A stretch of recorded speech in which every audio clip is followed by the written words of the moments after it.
Hello friends, welcome to my channel. Friends, నిన్న జరిగిన India versus West Indies మ్యాచ్లో ఏం జరిగింది అనేది ప్రపంచం మొత్తం చూసే ఉంటారు.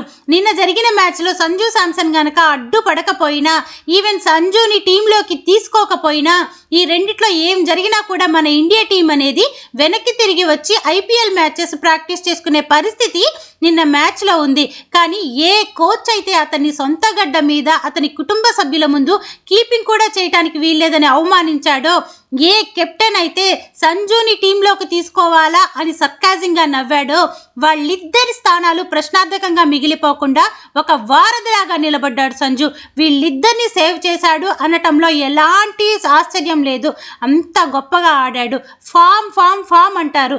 ఎందుకండి ఫామ్? ఇవాళ వస్తుంది, రేపు పోతుంది. టాలెంట్ అనేది ముఖ్యం. అతనిలో ఉన్న టాలెంట్ ఎంత గొప్ప టాలెంట్ అంటే, అమెరికా మీదో, జింబాబ్వే మీదో, నమీబియా మీద, వీటి మీద స్కోర్ కొట్టేసి రికార్డ్స్లో చెప్పుకోవటం కాదు టాలెంట్ అంటే. ఇలాంటి నాకౌట్ మ్యాచ్లో, ఈ మ్యాచ్ ఆడకపోతే ఇంటికి వెళ్తామన్న మ్యాచ్లో ఎంత మెచ్యూర్డ్గా ఆడాడు. మరొక విరాట్ కోహ్లీ, మరొక చేజ్ మాస్టర్ లాగా కనిపించాడు. 97 రన్లు. ఎక్కడా కూడా అతను 50 కొట్టాలనే అత్యాశ లేదు, 100 కొట్టాలనే అత్యాశ లేదు. టీంని గెలిపించాలి, దేశం కోసం నిస్వార్థంగా ఆడాలి అనే తపన తప్ప అతని ఫేస్లో ఇంకొకటి లేదు.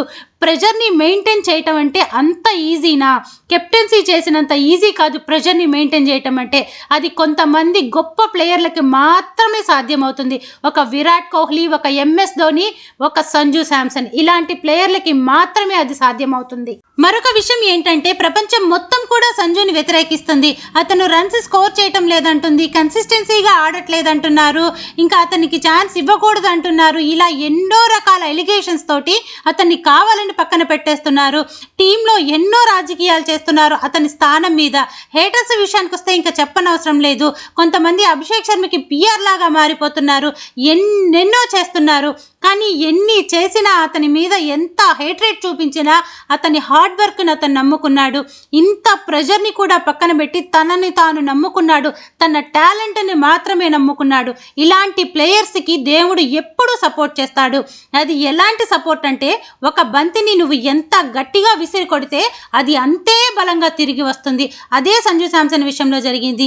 ఎంతమంది గట్టిగా అతన్ని తీసేయాలనుకుంటే అతన్ని తీసేసే అవకాశం లేకుండా దేవుడు చేశాడు. ఇది దేవుడి నిర్ణయం అంటే, దేవుడి ప్లాన్ అంటే ఇలాగుంటుంది. ఇలా ఉండాలంటే ఏం లేదు, నిస్వార్థంగా ఉంటే భగవంతుడు ఎప్పుడూ వాళ్ళకి సహాయం చేస్తాడు. ఇంకపోతే నిన్న జరిగిన మ్యాచ్లో ఒకవైపు నుంచి వికెట్స్ అన్ని పడిపోతూ ఉన్నాయి. అభిషేక్ శర్మ ముందు ఫీల్డింగ్లో మంచి క్యాచెస్ 2 మిస్ చేశాడు. ఆ కారణంగా స్కోరు 200కి దగ్గర వెళ్ళిపోయింది. అంత స్కోర్ చేయటం అంటే అంత ఈజీ కాదు. ఎంత డ్యూ వచ్చినా కూడా ఇది నాకౌట్ మ్యాచ్ అనే ప్రెషర్ ఒకటి మైండ్లో ఉంటుంది. అందువల్ల అంత ఈజీగా చేయటం అవ్వదు. ఇక అభిషేక్ శర్మ కేవలం 10 అంటే 10 రన్లు కొట్టి అవుట్ అయిపోయాడు. తర్వాత ఇషాన్ కిషన్ కూడా కేవలం 10 రన్లే కొట్టాడు. సూర్యకుమార్ యాదవ్, అసలు ఆ టైంలో సూర్యకుమార్ యాదవ్ ఎందుకు వచ్చాడు అనేది నాకు ఇంతవరకు అర్థం కాలేదు. లెఫ్ట్ రైట్ కాంబినేషన్ అనేది బాగా వర్కౌట్ అవుతుంది అన్నప్పుడు, ఒకవైపు Sanju Samson right hand batsmen కదా, అప్పుడు లెఫ్ట్ హ్యాండ్గా తిలక్ వర్మన్ కదా తీసుకురావాలి. ఇందులో సూర్యకుమార్ యాదవ్ ఎందుకు వచ్చాడు అనేది నాకైతే అర్థం కాల. మీకు ఎవరికైనా అర్థమైతే కామెంట్ సెక్షన్లో కామెంట్ చేయండి. ఇకపోతే సూర్యకుమార్ యాదవ్ అమెరికా మీద కొట్టినంతగా ఇదిగా ఇక్కడ కూడా కొట్టేద్దామని వచ్చాడేమో, మేబీ అదనేది వర్కౌట్ అవ్వలా. అతను కూడా కేవలం 18 రన్లు మాత్రమే కొట్టి అవుట్ అయిపోయాడు. సూర్యకుమార్ యాదవ్ ఇలాంటి ప్రెషర్ మ్యాచ్లో కొట్టిన దాఖలా అనేది ఎప్పుడూ లేదు. ఇంకపోతే నెక్స్ట్ తిలక్ వర్మ గురించి ఖచ్చితంగా మాట్లాడుకొని తీరాలి. సంజు శాంసన్కి ఎంత క్రెడిట్ ఇవ్వాలో దాంట్లో ఎంతో కొంత క్రెడిట్ తిలక్ వర్మకి ఇవ్వాలి ఇక్కడ. ఎందుకంటే ఆ టైంలో తిలక్ వర్మ కానీ కొట్టకపోతే ప్రెషర్ మొత్తం సంజు శాంసన్ తీసుకొని అవుట్ అయిపోయే పరిస్థితి ఉండేది. కానీ అతను కొన్ని షాట్స్ కొట్టాడు, క్లాస్గా కొట్టాడు. అందువల్ల సంజుకి కొంచెం ప్రెషర్ తగ్గి అతను మెల్లిగా ఆడి చివరి దాకా తీసుకెళ్ళగలిగాడు. చాలా క్రూషియల్ నాకు ఆడాడు తిలక్ వర్మ. ఖచ్చితంగా అప్రిషియేట్ చేసి తీరాలి. అలాంటి టైంలో అతను కొట్టింది 27 రన్లైనా కూడా 50 రన్లతో సమానం. అంత మంచి సపోర్ట్ ఇచ్చాడు. కానీ అనుకోకుండా ఒక మంచి క్యాచ్ హెట్మేయర్ పట్టడం వల్ల అనూహ్యంగా అవుట్ అయిపోవటం జరిగింది. అలా తిలక్ వర్మ అవుట్ అయిపోయిన తర్వాత హార్దిక్ పాండ్యా వచ్చాడు. హార్దిక్ పాండ్యా మీద కొంచెం హోప్స్ ఉన్నాయి. ఇలాంటి టైంలో అతను ప్రెస్టీజియస్కి తీసుకొని హిట్టింగ్ చేసి టీమ్స్ని గెలిపిస్తూ ఉంటాడు. కానీ నిన్న అతనికి ఏ బాలు కూడా కనెక్ట్ అవటం లేదు.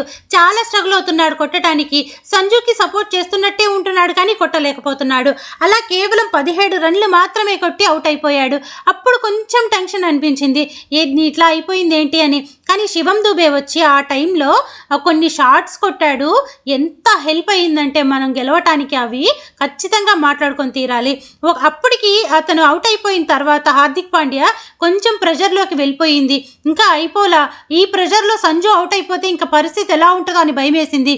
ఆ టైంలో ప్రెషర్ మొత్తం రిలీఫ్ అయిపోయేలాగా చాలా మంచిగా కొట్టాడు శివం దూబే. ఫైనల్గా ఇంకా ప్రశాంతంగా సంజు 4 బాళ్ళు మిగిలుండగానే మ్యాచ్ని కంప్లీట్ చేశాడు. చివరికి అదే చెన్నైలోకి వచ్చిన సంజు శాంసన్, చెన్నైలో ఉన్న శివం దూబే, వీళ్ళిద్దరూ కలిసి, చెన్నై ప్లేయర్స్ ఇద్దరు కలిసి మన టీంని సెమీఫైనల్స్కి తీసుకెళ్లారు. శివం దూబే నాకొకటి, తిలక్ వర్మ నాకు. ఈ రెండు చాలా ప్రత్యేకం. కష్టమైన టైంలో, ఆ టైంలో వాళ్ళు ఆడకపోతే ఇబ్బంది అయిపోయే పరిస్థితి, అలాంటి టైంలో ఆడారు కాబట్టి వాళ్ళిద్దరిని ఖచ్చితంగా అప్రిషియేట్ చేయాల్సిందే. ఒక్క ప్లేయర్ కూడా 30 రన్లు కొట్టడానికి కూడా ఇబ్బంది పడుతున్న టైంలో ఒక్క మనిషి ఒంటరి పోరాటం చేశాడు. అలాంటి మనిషిని పక్కన పెట్టాలి అని రాజకీయాలు చేశారు కదా, వాళ్ళ నోర్లు మూపించి అతని ఆటతోటే సమాధానం చెప్పాడు. ఇది సంజు శాంసన్ అంటే. ఇది ఇంతటితో అయిపోలేదు. రేపు వెంటనే ఇంకొక 15-20 డేస్లో ఐపీఎల్ రాబోతుంది. ఐపీఎల్లో అతనేంటో కూడా చూపిస్తాడు. ఇంకా కెప్టెన్సీ ప్రెషర్ లేదు. ఇంకా ట్రేడ్లో అతను చెన్నైకి వెళ్ళాడు. ఎంఎస్ ధోనితో కలిసి ఆడబోతున్నాడు. ఇంకా సంజు అంటే ఏందో చూపించబోతున్నాడు. మరొక విషయం ఏంటంటే, ఇలా చేజింగ్లో ఎక్కువ స్కోర్ చేసిన మొట్టమొదటి ప్లేయర్ కూడా సంజు శాంసనే. విరాట్ కోహ్లీ కూడా కొట్టాడు కానీ 80+ రన్స్ మాత్రమే స్కోర్ చేశాడు. కానీ 97 రన్లు కొట్టి ఫస్ట్ రికార్డబుల్ స్కోర్గా నిలిచింది సంజు శాంసన్. అమెరికా మీద, జింబాబ్వేల మీద, వాటి మీద కొట్టి రికార్డులు అని చెప్పుకోవటం, ఐపీఎల్లో కొట్టి రికార్డులు అని చెప్పుకోవటం అనేది కాదు ఇక్కడ. ఇలాంటి టైంలో అతను తిరువనంతపురంలో ఆ సొంత గడ్డ మీదే ఆడలేదు అన్నారు. సొంత గడ్డ మీద ఆడితే కిక్కేముంటుంది? ఇలా గట్టి టీంతో, పోటాపోటీగా జరుగుతున్న టీం తోటి ఇలాంటి క్రూషియల్ నాకు ఆడితేనే వాళ్ళ టాలెంట్ ఏందో ప్రూవ్ అవుతుంది. అది సంజు శాంసన్ చేసి చూపించాడు. ఇంకొక విషయం ఏంటంటే, కొంతమంది రింకు సింగ్కి అన్యాయం జరిగింది అని పోర్ట్రే చేస్తున్నారు. రింకు సింగ్కి ఎక్కడ ఏ అన్యాయం జరగలేదు. Rinku Singh very good player, అసలు దాంట్లో ఎలాంటి డౌటు లేదు. అయితే రింకు సింగ్ని ఫినిషర్గా ఉంచి చివరిలో ఒక 25 రన్లు 30 రన్లు కొట్టాల్సిన సిచ్యువేషన్ వచ్చినప్పుడు అతను భారీ హిట్టింగ్ చేస్తాడు అనే ఉద్దేశంతో ఫినిషర్గా ఉంచారు. కానీ రింకు సింగ్ దాకా మ్యాచ్ అనేది వచ్చిందంటే మనం చేజారిపోయినట్టే మ్యాచ్ మనకి. ఇది నేను ముందు వీడియోస్లో కూడా చెప్తూనే ఉన్నాను. శివం దూబే వరకు ఆగిపోతేనే మనం మ్యాచ్ గెలవగలము. అది సెలెక్టర్స్, అక్కడ కోచ్కి ఆ విషయం అర్థమైంది. రింకు సింగ్ దాకా వచ్చినా కూడా రింకు సింగ్ వేస్టే కదా అక్కడ ఉన్నా కానీ, అదేదో ఫస్ట్ ప్లేసెస్లో చేంజ్ చేసుకుంటే మనకి చాలా బెనిఫిట్ ఉంటుంది అని ఈ ఒక్క పాయింట్ని అర్థం చేసుకొని ఫస్ట్ ప్లేసెస్లో మార్పు చేసుకుంటూ వచ్చారు. ఇంకపోతే రింకు సింగ్ ఫస్ట్ ఎమర్జెన్సీ కారణంగా అతను ఇంటికి వెళ్ళిపోయాడు. కానీ ఆ టైంలో జింబాబ్వేకి జరుగుతున్న మ్యాచ్ టైంలో రింకు బ్యాక్ వచ్చేశాడు. కానీ రింకు చేత ఆడించలేదు. ఎందుకంటే అక్కడ రింకుని తీసేసి పెట్టాలి అని అనుకోలేదు. ఫస్ట్ ప్లేస్లో చేసే చేంజ్ వల్ల మనకి బెటర్మెంట్ ఉంటుంది, రింకు దాకా మ్యాచ్ రాకూడదు అనే ఉద్దేశంతో చేసిన మార్పు మాత్రమే అది. ఇక్కడ రింకుకి ఎలాంటి అన్యాయం జరగలేదు. ఇంకా అతను డ్రింక్స్ తీసుకొచ్చి ఇస్తున్నాడు సంజుకి, అతని ప్లేస్ ఇతనికి వచ్చిందన్నారు. దానికి ఇప్పుడు ఒకవేళ రింకు ఆడుతున్నప్పుడు ఆ ప్లేస్లో సంజు ఉన్నా కూడా సంజు కూడా నిరభ్యంతరంగా తీసుకొచ్చి డ్రింక్స్ ఇస్తాడు. వాళ్ళకి చాలా స్పోర్టివ్గా తీసుకునే ఇది ఉంది ప్లేయర్స్కి. కాబట్టి ఇలాంటివి ఏమీ ప్లే చేయకండి, ఏం వర్కౌట్ అవ్వవు కూడా. ఇంకొక విషయం ఏంటంటే, మ్యాచ్ గెలిచిన తర్వాత ఎన్ని మాటలైనా మాట్లాడతారు, ఎన్ని కాకమ్మ కబుర్లైనా చెప్తారు. ఇలా నాకు నిన్న గౌతమ్ గంభీర్ మాటలు వింటే నాకు అర్థమైంది. ఏంటంటే అక్కడ అడిగేటప్పుడు ప్రెస్ మీట్లో సంజు శాంసన్ ఇంత మంచి ప్లేయర్ కదా, ఇతన్ని ఎందుకు ఆడించకుండా పక్కన కూర్చోపెట్టారు అని అడిగితే గౌతమ్ గంభీర్ ఏం చెప్తున్నాడంటే, నాకు సంజు శాంసన్ టాప్ ప్లేయర్ అని ఎప్పుడో తెలుసు, న్యూజిలాండ్తో అతను ఆడలేదు కాబట్టి నేను బ్రేక్ ఇద్దామని చెప్పి అతనికి బ్రేక్ ఇచ్చాను, ఇంకా చాలని చెప్పి టీంలోకి తీసుకొచ్చేసాను అని చెప్తున్నాడు. ఇది ఎంత వినటానికి ఎంత లాజిక్లెస్గా ఉందంటే, నిజంగా సంజుకి నువ్వు బ్రేక్ ఇవ్వాలి అనుకుంటే అతన్ని తిరువనంతపురంలో అంత దారుణంగా అవమానించవు. ఆ రోజు ఇషన్ కిషన్ కీపింగ్ చెయ్యకపోతే ఏమవుతుంది? వార్మప్ మ్యాచ్లో అతని కీపింగ్ ప్రాక్టీస్ అవుతుంది. ఆ టైంలో అక్కడ చెయ్యాల్సిన పని మాత్రం అది కాదు. అతన్ని వాంటెడ్గా తీసి పక్కన పెట్టాలనుకున్నావు, కానీ ఈరోజు అతనే చేయాల్సిన పరిస్థితి వచ్చింది కాబట్టి గెలిచిన తర్వాత ఎన్ని మాటలైనా మాట్లాడుతున్నావు. ఇంకొక విషయం ఏంటంటే, అందరూ సంజు బ్యాటింగ్ గురించి మాత్రమే మాట్లాడుతున్నారు రాత్రి జరిగిన మ్యాచ్లో. కానీ అతను ముందు 20 ఓవర్లు కీపింగ్ చేశాడు. 20 ఓవర్లు కీపింగ్ చేసి కొన్ని క్యాచెస్ పట్టాడు, అద్భుతమైన కీపింగ్ చేశాడు. తర్వాత 20 ఓవర్లు బ్యాటింగ్ చేశాడు. మొత్తం నిన్న 40 ఓవర్ల క్రికెట్ అతను ఆడాడు. అంటే ఇంకా అతని ఫిట్నెస్ లెవెల్స్ అనేవి ఎంత గొప్పగా ఉన్నాయో చూడండి. మామూలు ఫీల్డింగ్ చేసేది వేరుంటుంది, కీపింగ్ చేసేది వేరుంటుంది. అతను 20 ఓవర్లు కీపింగ్ చేసి మళ్ళీ ఒక 5 మినిట్స్ 10 మినిట్స్ గ్యాప్ తీసుకొని వచ్చి 20 ఓవర్లు కంటిన్యూస్గా బ్యాటింగ్ చేసినా కూడా అతను ఎంత యాక్టివ్గా ఉన్నాడు. ఒక్కసారి అతను పడిపోవటం కానీ, అతను ఆడలేక అలసిపోవటం కానీ ఏ మాత్రం జరగలేదు. ఇది అతని ఫిట్నెస్. ఇది కూడా మనకి ఒక ప్లేయర్కి ఉండాల్సిన ముఖ్యమైనది. ఇది విరాట్ కోహ్లీలో చూశాను, నిన్న సంజులో చూశాను. ఏది ఏమైనా సంజు సింగిల్ హ్యాండెడ్గా తీసుకెళ్లి ఇండియాని సెమీఫైనల్స్లో పెట్టేశాడు. యుజ్వేంద్ర చాహల్ గారు ఇప్పుడు మాట్లాడండి. 10-12 సంవత్సరాల ఇంటర్నేషనల్ క్రికెట్ ఎక్స్పీరియన్స్ గురించి ఒక మాట, మనం ప్రశ్నని మాట్లాడే ముందు దానికి సమాధానం రివర్స్ కూడా వస్తుంది అని ఆలోచించి మాట్లాడాలి.